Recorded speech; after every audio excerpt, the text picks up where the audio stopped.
Thank you very much. Happy Easter, gents and lady. Happy Easter.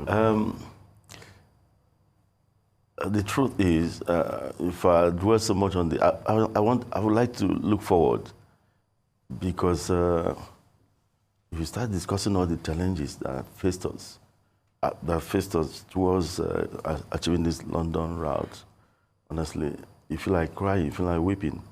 First of all, you suffer what I call both internal and external conspiracies. It took us 7 years. We got the designation, I think, about 6.5 years ago, to go into London. Since then, it has been cat and mouse game. We actually procured our 3 777s because of this route, not for any other route, because we wanted to give it the blow that it deserved as at that time. However, we were not allowed to go. It's not just, whether you like it or not, there's what we call international aeropolitics, which is very dirty. We applied to get, for the TCO. TCO means Third Country Operators Permit. You must get that, excuse me. You must get that one before you start going into any European country, UK inclusive. And the TCO organization from Europe wrote our Nigerian Civil Aviation Authority. Do you know Air Peace? Do you know about their designation? And we were denied. My own country denied us. So they threw it back. Went back to the NCA, they said, oh, we didn't tell you. You didn't tell them. Who designated us? The Minister of Aviation, the Federal Minister of Aviation, whose duty it was, and still is, to do that. Well, we said, okay, we are ready. They refused. They said, until they allow us to apply. So, you got designation from the federal government, and the NCA, under the same federal government, was telling you that you should not make any application towards going into the UK. Meanwhile, you gave us the nod to go to China, go to India. China is 14 hours, about 13 hours going to Guangzhou and 14 hours coming back. India is about 12 now because of the closure of the Sudanese airspace. About 12 going, about 13 coming back. Yet, you didn't find this airline worthy to go into the UK, 6 hours, piece of cake. For an airline that is doing over 160 hours of flying daily in this country, no other airline in the entire West and Central Africa does that much. 160 hours of flying, unblemished, no issues. What is 6 hours? Yet they stopped us. So the game is both from within and without. We were stopped. I would never stop saying it. So we continue this cat and mouse game with the NCA until Captain Musa Nuhu, during his time, said, enough is not enough. APs must be allowed to go in. What is the issue? Remember, they told us to, okay, when the heat became so much, when I gave them a lot of heat, they said, okay, you need to prove to us that you'll be able to pass the TCO. For goodness sake, if I don't pass the TCO, it doesn't mean anything, then I leave. But allow me to go.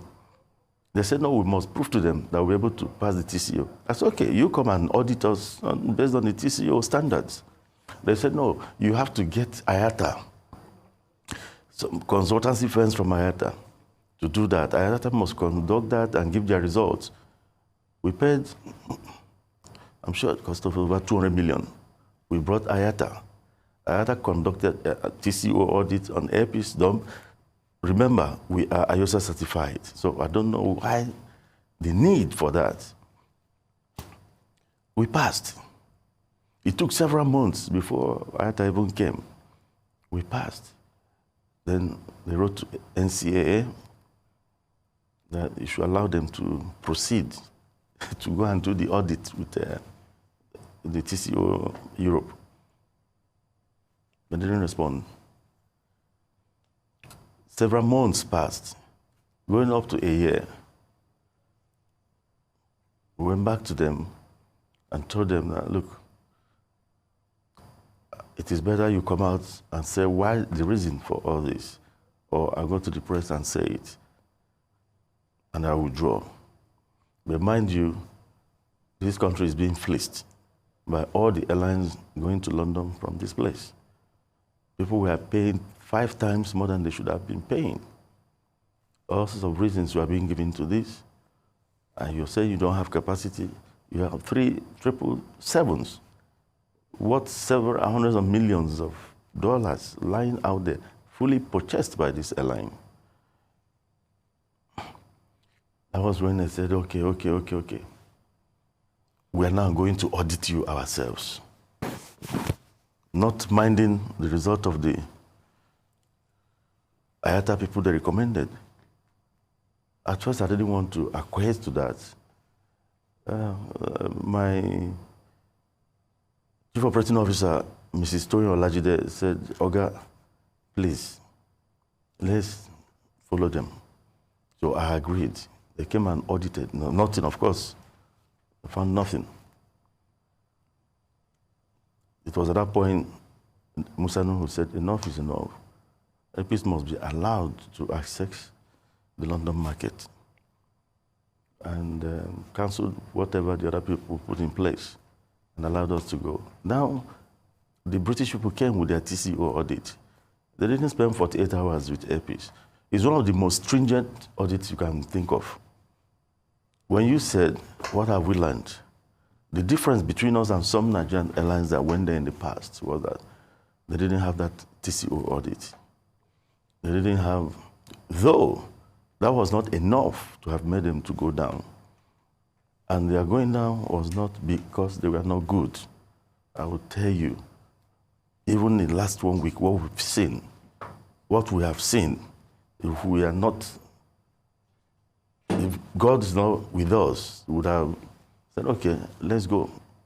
Let's close it before we start losing money left, right, and center. Those Nigerian airlines were dealt with under the dirty international aeropolitics, and they suffered for it. So I knew all this, and I said, I must go bona fide into the UK. I must get it as of right. When you get the TCO, if you pass it, and you get your FCOP, that your permit now to operate, that is the best. But do you know when we applied, the UK people told us, you know, this TCO is true. You may not be able to pass it like the other Nigerian airlines. You may not be able to get it. Why not look for partnership or get wet lease from a UK carrier or European carrier? Once you fall to that trap of depending on wet lease alone for your operations, they will deal with you. They could use those people. They wake up one morning and tell you that, you know what, for one reason or the other, we cannot continue. Yeah. And your operations are destabilized. Yeah. And they treat you so condescendingly. But Airpeace went in there very strong. We passed the TCO audit. There was nothing they could do. In fact, there was a day they wrote us something that would take about 39 pages, expecting us to take about 2 or 3 months to complete it. We completed it in 2 hours because these were processes we are used to. I keep on telling Nigerians, the safety protocol in Airpeace is second to none in the world. It's unfortunate that we don't believe in our own. Those 777s you're seeing are being maintained by the world's most expensive and the best MRO, it was Israeli aerospace industries. I pay that much because I want safety. Our safety department, our engineering departments, the maintenance departments are top notch. If I'm lying, let NCS say so. After all, ICAO came to Nigeria. Who did they audit? It was Airpeace. If we had failed, Nigeria would have failed. So Nigerians should start believing in their own. This penchant for slave mentality and colonial mentality, believing that we cannot get it right, it's a lie. All right, let me come in here because, thank you for taking us down, even though you didn't want to revisit the past, but I think it was quite important for this conversation to share with us the journey to getting to where you are so people can appreciate even more, the fact that we're celebrating the first, at least on Saturday, the first Air Peace flight to London Gatwick. Now, since Saturday, you've had 48 hours operation. I would assume or imagine that even in this 48 hours, it might seem like maybe 48 months in terms of what you've experienced. And just touching on where you left off as to how well have Nigerians embraced this, Air Peace going to London. And we see the impact already. Some foreign airlines, even though there are many reasons given for the drop in airfares, but I think we've begun to see the significance of this flight. So please share with us, what has the experience been like in 48 hours? Have Nigerians embraced this, both home and Nigerians in the diaspora? Normally, when you start a new destination on your inaugural flight, when coming back, you may have a lot of people going in, but when coming back, you might fly empty. Yeah. On the first day, you might fly less than 10% of the capacity of the aircraft. But that wasn't the case here. Our flights are already sold out into over a month. Coming into, in fact, sometimes we block seats. We block sales. So Nigerians have embraced this. Nigerians are happy. It's as if some kind of burden has been lifted off their shoulders. A situation where Nigerians were paying, my own staff paid 15 million naira on business class for a 6-hour flight to the UK. Some people paid 17 million. Then because some people couldn't pay, Nigerians were going to South Africa, fly 6 hours to South Africa, come from there, overfly Nigeria airspace to go to London, another 9 or 10 hours, just to get a cheaper fare. Nigerians were going to Morocco, Egypt, Qatar, 8 hours to Qatar, layover about 3 hours, you do another 8 hours to the UK, just to get something cheaper. Then if you want to fly direct, it's a different ball game. The humongous fare was unbearable for them. When we came on stream, and this is why we say support your indigenous operators, they will do well. When we came, and are the only ones that can save the country.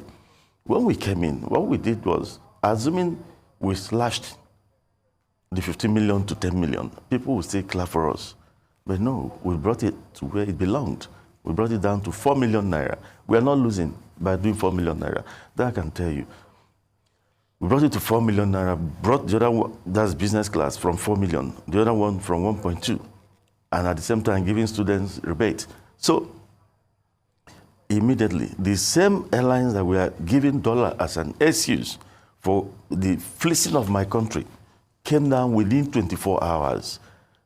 Air Peace distorted the market.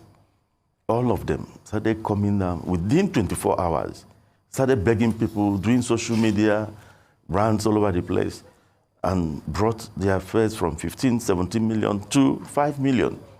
Now even begging people to come on. So Nigerians embraced Air Peace. Yesterday at the airport I met someone who told me, look, Alan, God will bless you. Look at my family of 6. I had to cancel my flight with one of the direct carriers. With all the money they subtracted for my cancellation, I still made gain flying Air Peace. What I would have used in flying 2 members of my family, I'm using it to fly 6 members of the family. Thanks to you. That even now, if I want to go back to those carriers to fly, it has become far cheaper. So, Nigeria, when you say what has it been like? Yeah.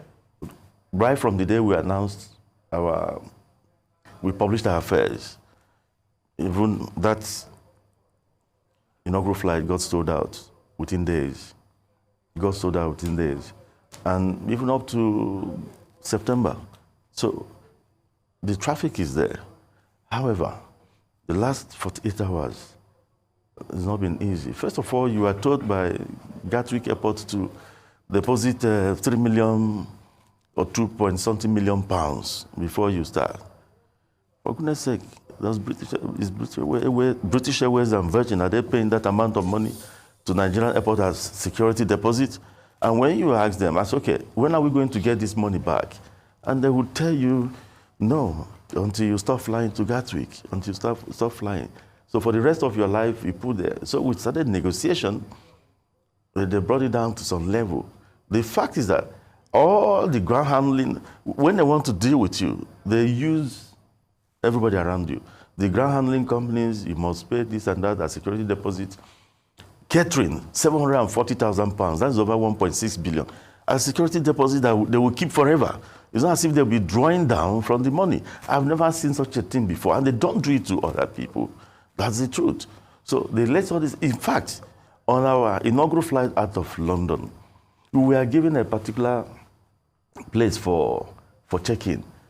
For the past 1 month, we knew this would be our check-in. That was where the trainings were done, everything done.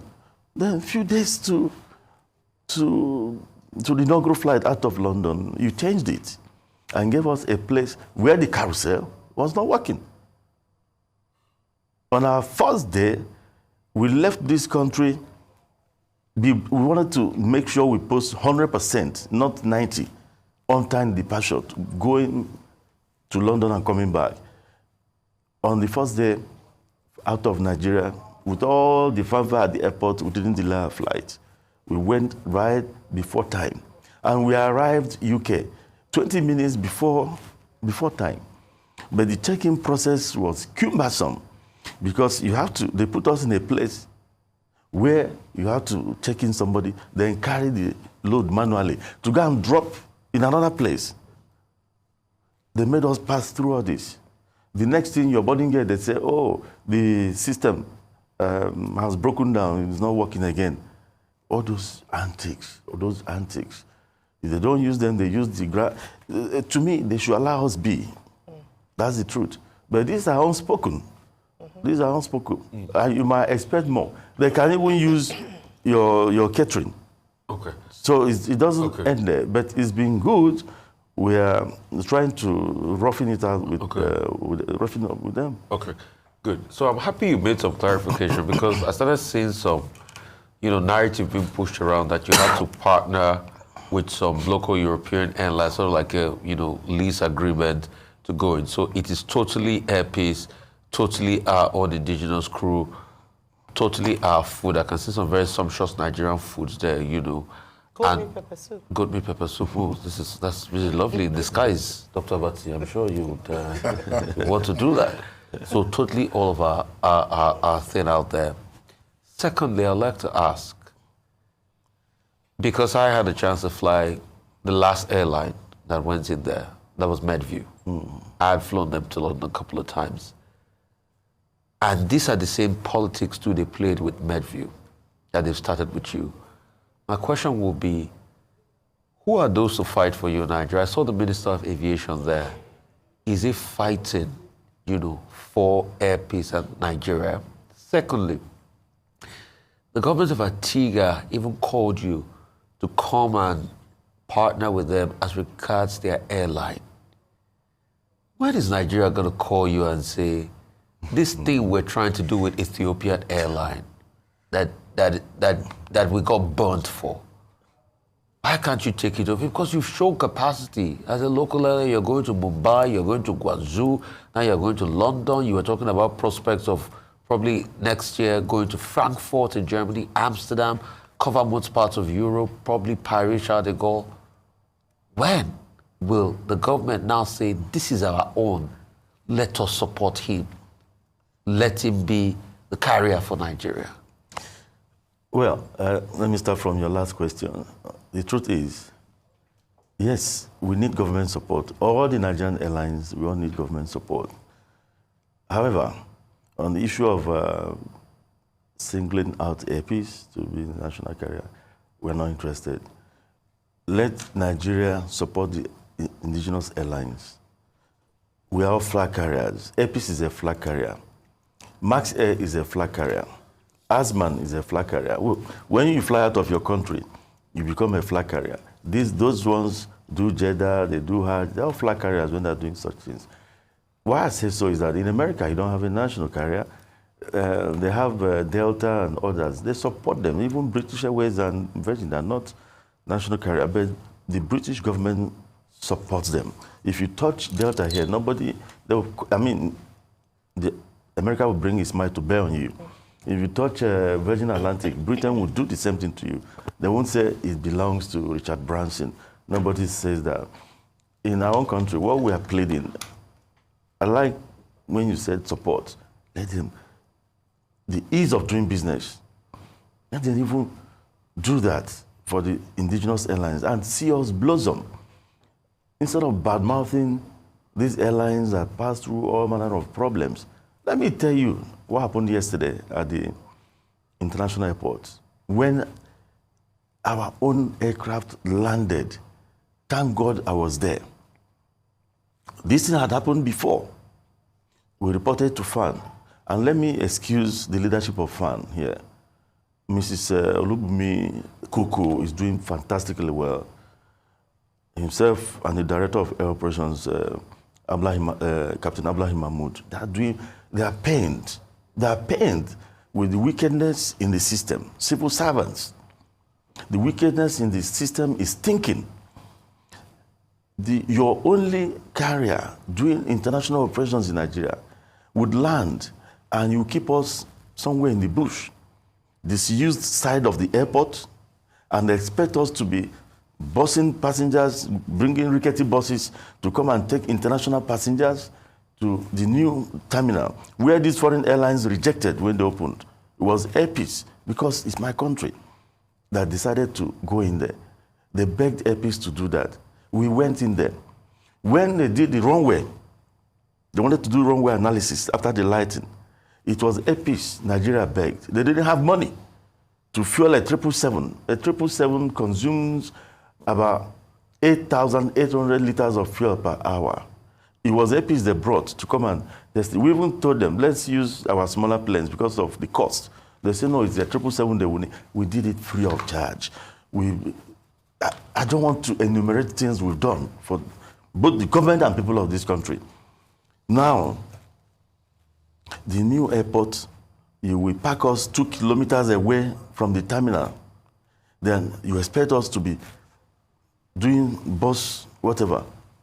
That plane that landed yesterday, it would have taken about 6 hours for people to exit that airport. Because first of all, they put us near Nako Shed, very far. Nobody is using that end. No aircraft, not even foreign or local, nothing there. That was where they told my pilot to park. Meanwhile, C-23 at the new terminal was open, where you can just park the aircraft and the aviation bridge will key in. And when my captain called, he said they reserved it for a foreign airline. I said, really? Yes. Quote me. At the expense? At the expense of a Nigerian airline. A Nigerian airline? Yes, they did it before. They did it before. One of my captains, Captain Kalisto Sifai, disobeyed them. And they wanted to punish him. I came out.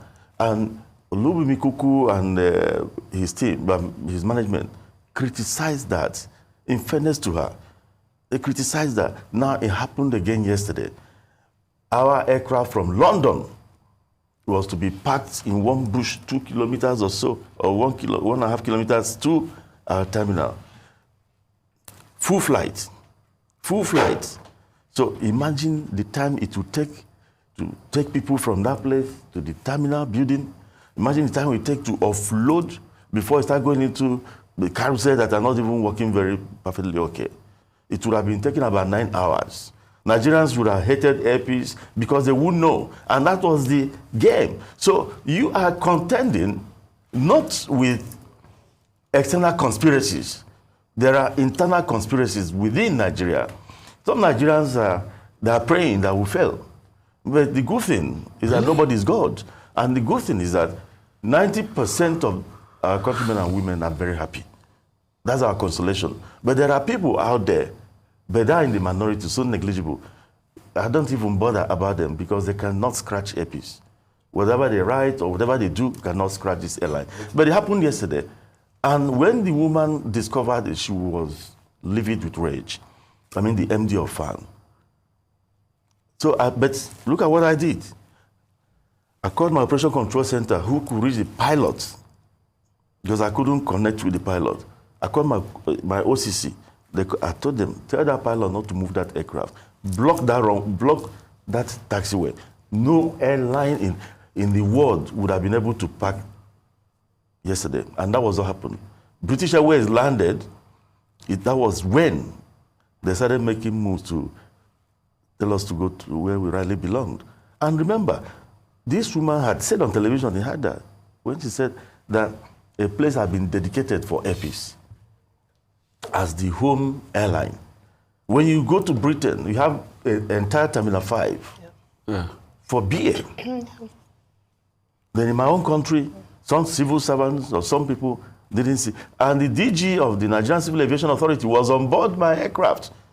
About 4 senior staff of NCA were on board of that aircraft. And he had to go, because they delayed the flight about 30 minutes. Standing in one place for 30 minutes. What kind of country is this? So when the DG who was on board contacted the captain to know what is happening, and I think he went into the cockpit, and they called the people in tower, the airport control people.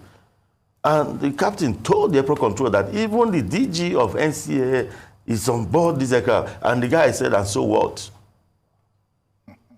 That will show you some people's determination not to, they don't see beyond their noses. But that wickedness will not last. And one thing is that anybody that fights me or fights anything I'm interested in will have himself hurt and regretful at the end of the day. Well, I mean, the thing that is surprising is that isn't there a mechanism in place to make sure that this kind of thing does not happen again? Yes, Nigerians can be very cruel towards their own compatriots. But if there's a system in place, then that system will make sure this does not happen again. After all, Festus Keyamo, the Minister of Aviation, was at the inauguration of the flight, and he was pledging support when he was talking about reciprocity and all of that. And we're hoping that maybe the Nigerian authorities will also reciprocate with regard to this security deposit. Those are the kind of details they can work on to make sure that they provide necessary support. But he mentioned BASA. Keyamo, when he was talking, mentioned BASA. The UK has 21 slots coming into Nigeria per week. Now, British Airways alone does 14 into Nigeria. So how many slots do you have now to go into the UK? That's one. The second thing is the Aviation Roundtable is proposing what they call a Fly Nigeria Act, by which the Nigerian government, both at the national level and at the state levels, will make sure that any government official that is flying at government expense would travel with a Nigerian airline. Okay. What do you think of that proposal? Even if the individuals say they have a choice. But if government is paying, do you think we need that act? Fine. Let me just a second digress. And Rufai asked me a question about the support from the minister. The truth is that the minister is very supportive. And because he's very supportive, some are even accusing him of, are you sure you don't have shares in airpeace? Some within the system, within the same aviation. So, and that, they don't know that what airpeace is doing is starting for the entire industry, because the sky is open for all of them. If airpeace does not get it right this time, it will be very difficult for any other Nigerian airline, because we know what we have put in place. So the young minister is doing his bit. He went with us to the UK when they were giving us lots of 2 o'clock, 3 o'clock, 4 o'clock, that kind of, he went to them and said, look, if you continue this, we will reciprocate in equal terms. He made it clear. So he has been out there. The trip he made to France was to seek the collaboration of lessors worldwide so that they could be leasing planes on dry lease instead of wet lease to Nigerian airlines. When I see some write-ups, people say, oh, Nigerian airlines, they are doing lease, all this Delta and the rest, they show capacity, they own their planes, they own nothing. All those legacy airlines all over the world, they don't own those planes. What they do is they make order, say 100 planes, give the specification they want on those aircraft. Then, of course, a finance company comes in, these lessors, they pay for those planes, lease them to them, they will operate for a good number of years and return them. They'll be paying lease rental That's what they do. Those airlines don't own those planes. Quote me, they don't own them. They belong to lessors. They later return it after some years. So in Nigeria, if you lease aircraft, they say, oh, you've committed crime, you've done this, you've done that. Give it to Nigerian Airlines. We own our planes. I own over 30-something planes, and I have about 33 orders made, paid for, that are on the line coming. So at the end of the day, peace will be owning over 60 aircraft. I don't think there's any airline in Africa, in fact, most part of the world, they don't own it themselves. They are financed. While in Nigeria, you're expected to do this. That's why the capacity is not increasing the way it's being done abroad. And this is what President Keyamo is trying to do. This president will praise Keyamo at the end of the day if he succeeds in getting that. Because ECA visited me. They said, Epis, we see what you're doing. You're very strong. We know country risk. Because of country risk, that's why they're not giving dry lease to Nigeria. Instead, they will do wet lease. Now, wet lease is very expensive. It's very, very expensive. But you have to do it because you don't have access to dry lease. You have to do this to support your operations.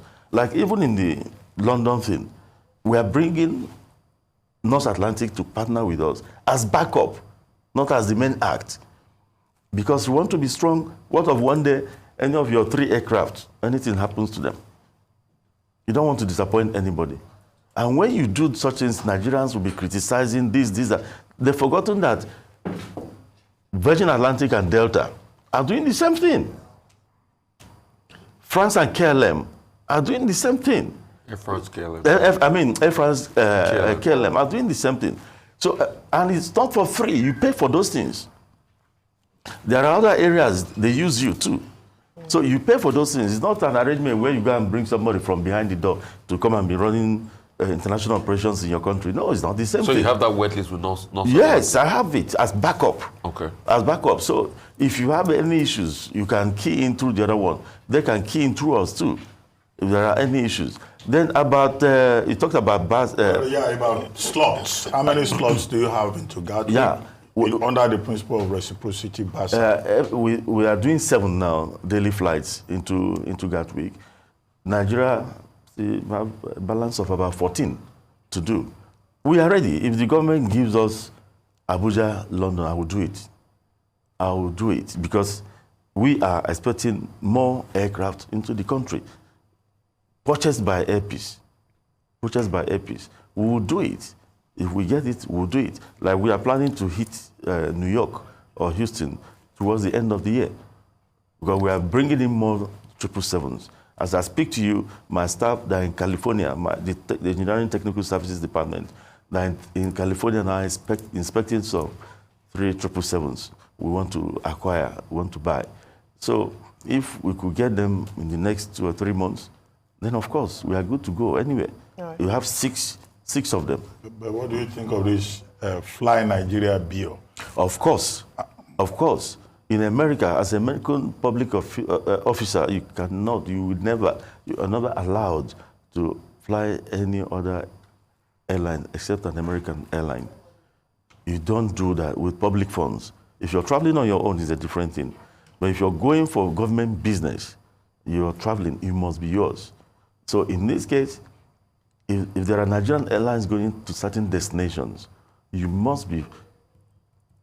should be told to use those Nigerian airlines. That will help to conserve our reserves. Yeah. And the civil servants you talked about civil servants frustrating operations. We are all Nigerians. These civil servants, have you seen them?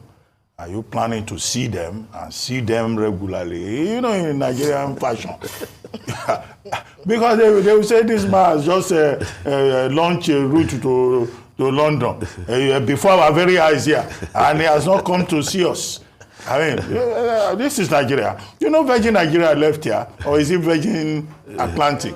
One of the complaints was that it was a difficult to do business. And you are in Nigeria, you know the terrain.